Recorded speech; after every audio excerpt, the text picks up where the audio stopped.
Sabi ng Katoliko, sa pasyon nila, yung daw dalawang propeta o saksi sa Apokalipsis ay sina Elias at Enoch daw yun. Ano yun? Mabubuhay silang maguli? Grabe, napakalayo naman sa katotohanan nun. Alam niyo po kung bakit? Una, hindi naman sila namatay kay Kristo eh. Patay pa sila. At hindi sila mauunang mabuhay na maguli sa mga Kristiyano. Sa Biblia po, ang mga unang mabubuhay na maguli ay yung mga namatay kay Kristo. Kaya po hindi sina Elias at Enoch yung dalawang propeta o saksi sa Apokalipsis. Basa, unang Tesalonica 4:16. Sapagkat ang Panginoon din ang bababang mula sa langit na may isang sigaw, may tinig ng arkanghel at may pakakak ng Diyos. At ang nangamatay kay Kristo ay unang mga bubuhay na maguli. Pangalawa, hindi rin naman mga saksi o mga banal ni Jesus, si Elias at si Enoch eh.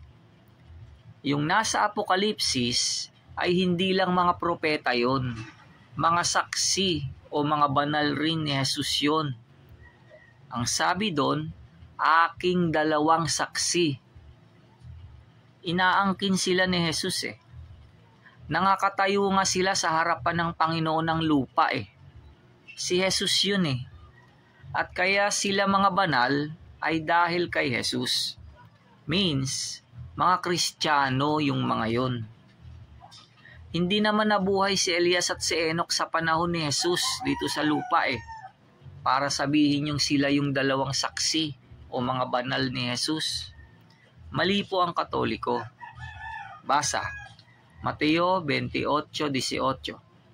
At lumapit si Jesus sa kanila at sila'y kanyang kinausap na sinasabi, ang lahat ng kapamahalaan sa langit at sa ibabaw ng lupa ay naibigay na sa akin. Apokalipsis 17:6. At nakita ko ang babae na lasing sa dugo ng mga banal at sa dugo ng mga martir ni Jesus. At nang aking makita siya, ay nanggilalas ako ng malaking panggigilalas. Pangatlo, sabi ng Biblia, ay magpapatotoo yung dalawang propeta na yon. Manghuhula sila ng 1,260 days. Ang ihuhula o ipangangaral ng dalawang banal o saksi, syempre yung ebanghelyo ni Kristo, dahil mga Kristiyano sila eh.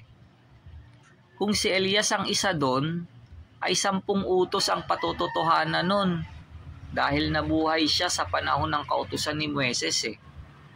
So, hindi ikaliligtas yung ipangangaral nun. Dahil hindi naman na 10 utos ang dapat ihula o ipangaral ngayon eh.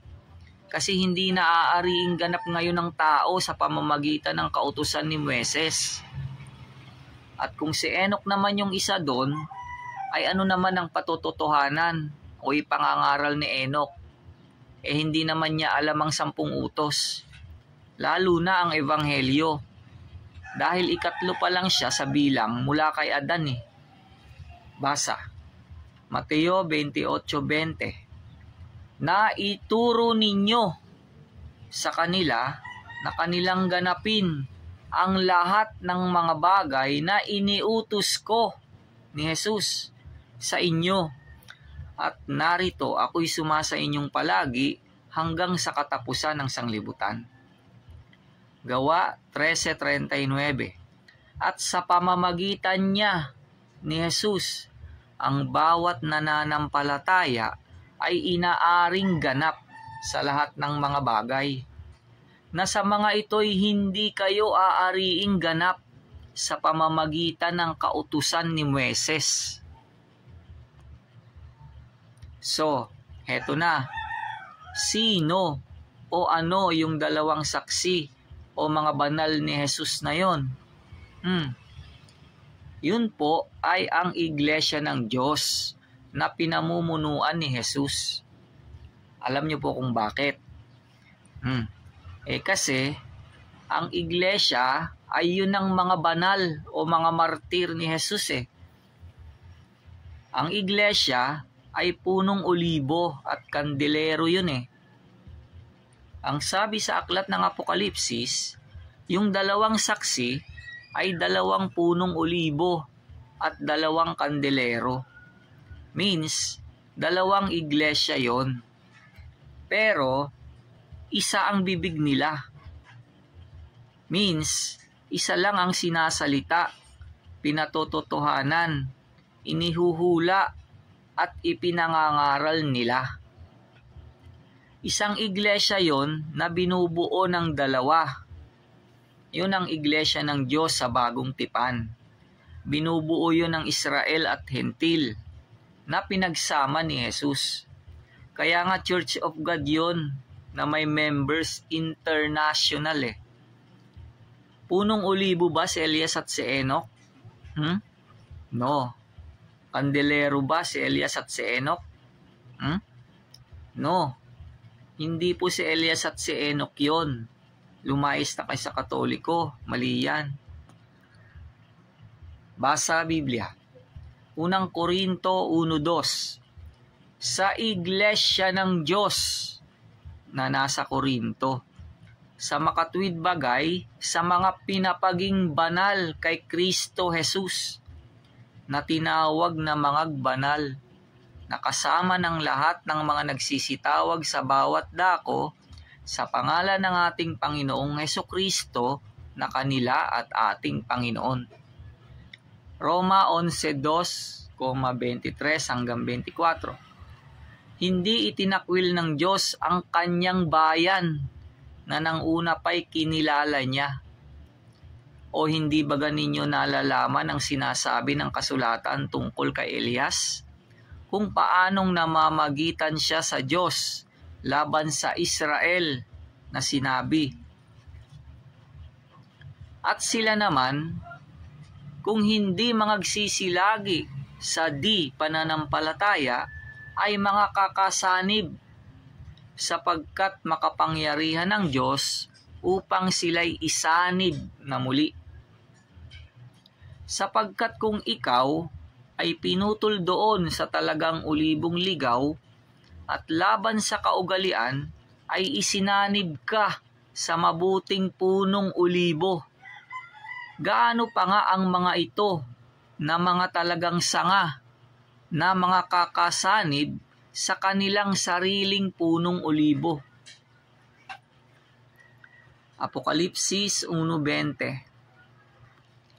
Ang hiwaga ng 7 bituin na iyong nakita sa aking kanang kamay at ng 7 kandelerong ginto. Ang 7 bituin ay ang mga anghel ng 7 iglesia. At ang 7 kandelero ay ang 7 iglesia. Apokalipsis 11:5. At kung nasain ng sino man na sila'y ipahamak, ay apoy ang lumalabas sa kanilang bibig at lumalamon sa kanilang mga kaaway. At kung nasain ng sino man na sila'y ipahamak, ay kailangan ng mamatay sa ganitong paraan. Efeso 2:11-16.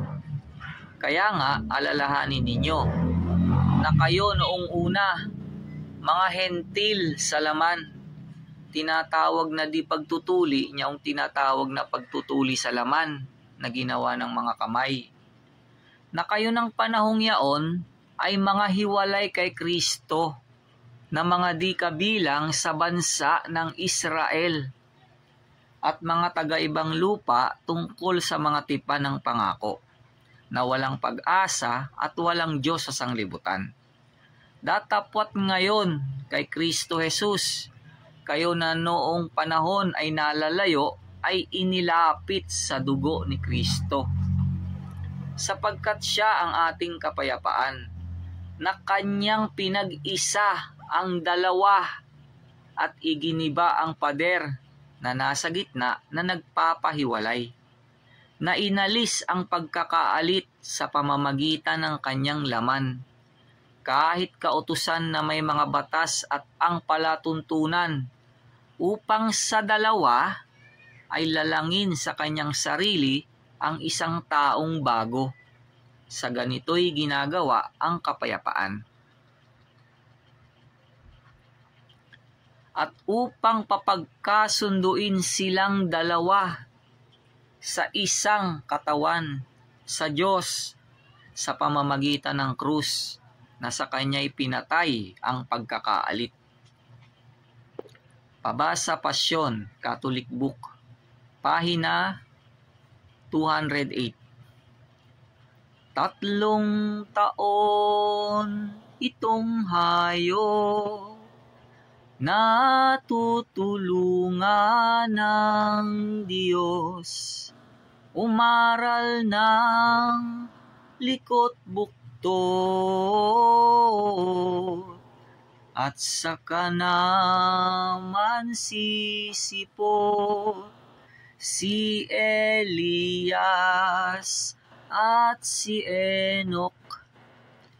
Itong dalawang propeta, mangangaral sa lahat na nang hindi mapalamara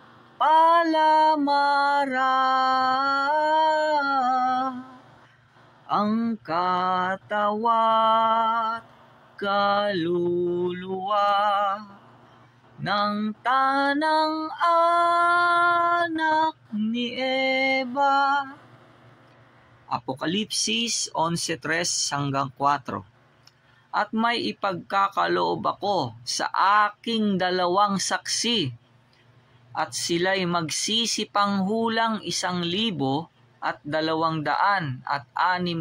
araw na nararamtan ng magagaspang na kayo. Ang mga ito'y ang 2 punong olibo at ang 2 kandelero na nangakatayo sa harapan ng Panginoon ng lupa.